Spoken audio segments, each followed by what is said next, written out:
प्रिय परमेश्वर के लोग, आज मैं संक्षिप्त में कुछ बातों को इस समय समझाना चाहता हूँ कि बाइबल को कैसे भाग करेंगे ताकि सरलता से हम लोग सारा बातों को समझ पाए। चलिए देखते हैं। बाइबल स्टडी में आपका स्वागत है।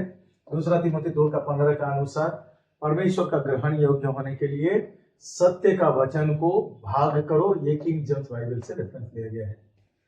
तो आज हम लोग बाइबल के ऊपर देखेंगे और उसका 2 तिमोथी 3:16 में लिखा गया है कि सारा वचन जो है परमेश्वर का प्रेरणा से लिखा गया है।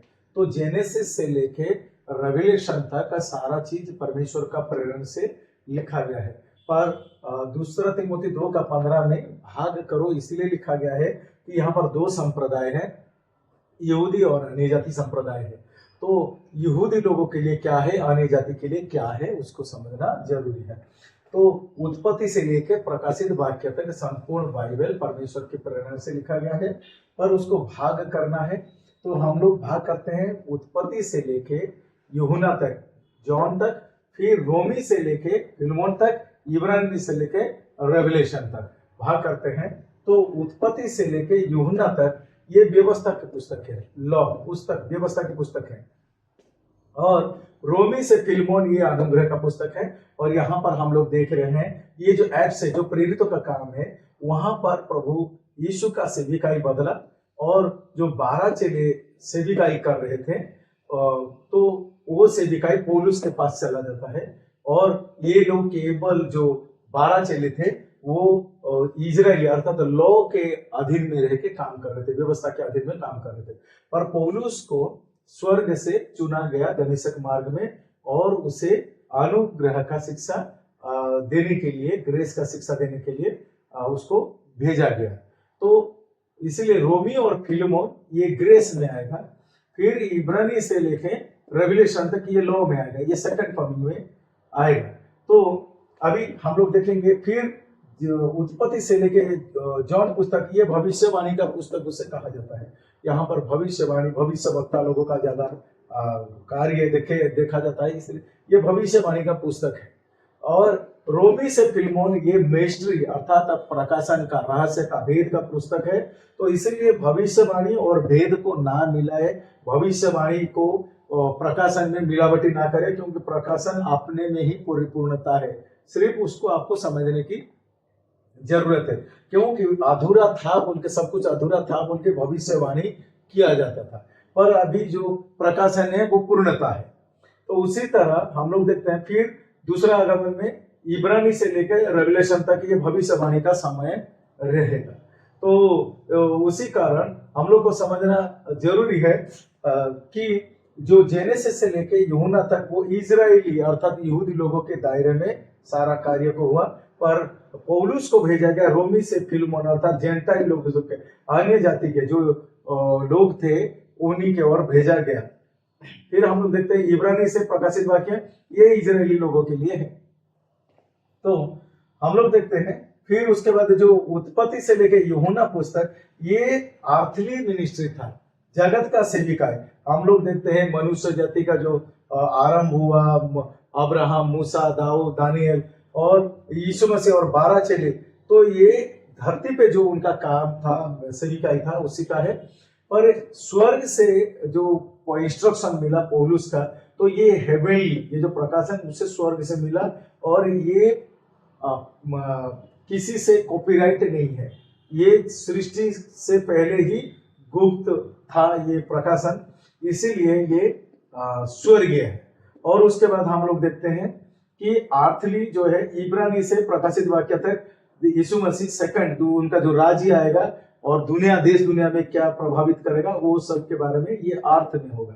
पर तब क्या होगा, ये जो स्वर्गीय सेविकाएं है, ये स्वर्ग उठा लिया जाएगा, जिसे राप्चर कहा जाता है, जिसे उठाए जाना कहा जाता है। फिर उसके बाद जेनेसिस से लेके जॉन तक ये पुराना नियम है, इसे पुराना नियम कहा जाता है। अभी हम लोग नया नियम में नहीं है, बल्कि बॉडी ऑफ क्राइस्ट के समय में, अर्थात अभी हम लोग अनुग्रह का समय में, रहस्य का समय में है और स्वर्गीय टाइम जोन में हम लोग है, मसीह का देह। अभी जो कोई पौलुस का सुसमाचार को विश्वास करता है, जो कि उसे प्रकाशन के द्वारा मिला कि प्रभु यीशु मसीह हमारे पापों के लिए मारा गया, गाड़ा गया, तीसरा दिन जी उठा।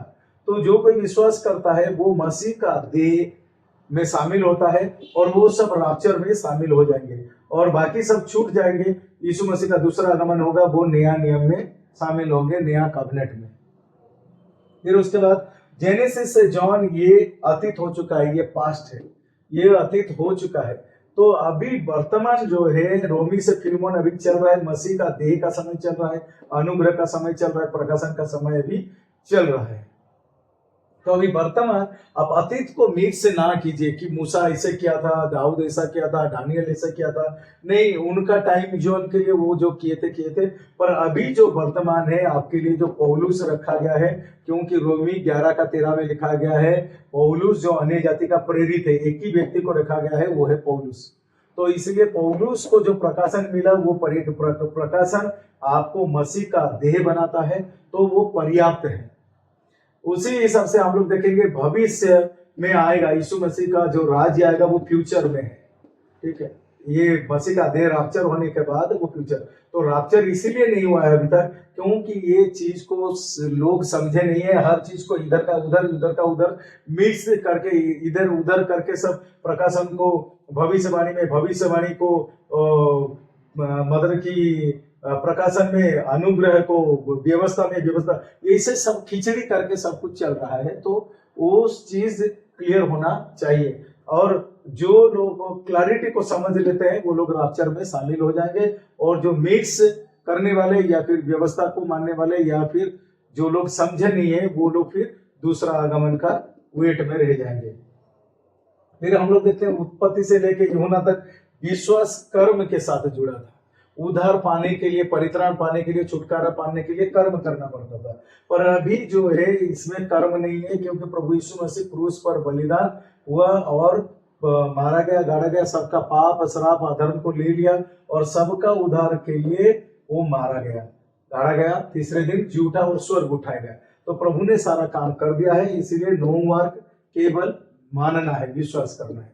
उसके बाद क्या होता है, जब ये रैप्चर हो जाएगा मसीह का देह, तब क्या हो जाएगा दूसरा आगमन में फिर वही विश्वास और कर्म, विश्वास से उद्धार पाने के लिए, परित्राण पाने के लिए, छुटकारा पाने के लिए कर्म का जरूरत होगा। तो इसी प्रकार से ये सारा चीज को जब हम लोग समझ लेते हैं तो हम लोग टोटल क्लियर हो जाएंगे कि हम लोग यहूदी नहीं है, हम लोग अन्य जाति है और हम लोगों को व्यवस्था नहीं बल्कि अनुग्रह मिला है और हमें पृथ्वी का सेविकाई नहीं स्वर्ग का मिला है। हम लोग अतीत में नहीं, हम लोग वर्तमान में है और हम लोग प्रकाशन के दायरे में है। तो मेरा विश्वास है कि आप लोग इसको समझ पा रहे हैं और जरूर आप मेरा YouTube चैनल में भी जाके ढेर सारा चीज को, डाउट को आपका क्लियर हो सकता है। पर सरल है, इसको सरलता से समझिए, ज्यादा सोच को ज्यादा क्रिटिकल या ज्यादा कंफ्यूजन ना करें। ये सरल है, जितना सरल है प्रभु का काम उतना सरल से समझिए और जिसके कारण उसका अनुग्रह हमारे अंदर जो है वो युगानुग है और रहेगा और परमेश्वर का महिमा होता रहे। धन्यवाद सारा विषय के लिए।